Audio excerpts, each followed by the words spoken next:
وإذا سألك عبادي عني فإني قريب أجيب دعوة الداع إذا دعان فليستجيبوا لي وليؤمنوا بي لعلهم يرشدون. أحل لكم ليلة الصيام الرفث إلى نسائكم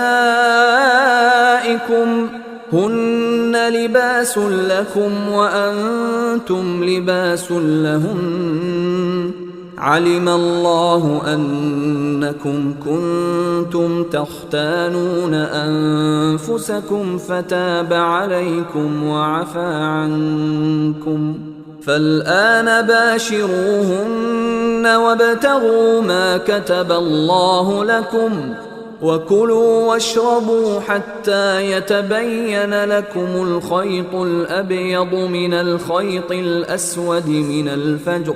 ثم أتموا الصيام إلى الليل ولا تباشروهن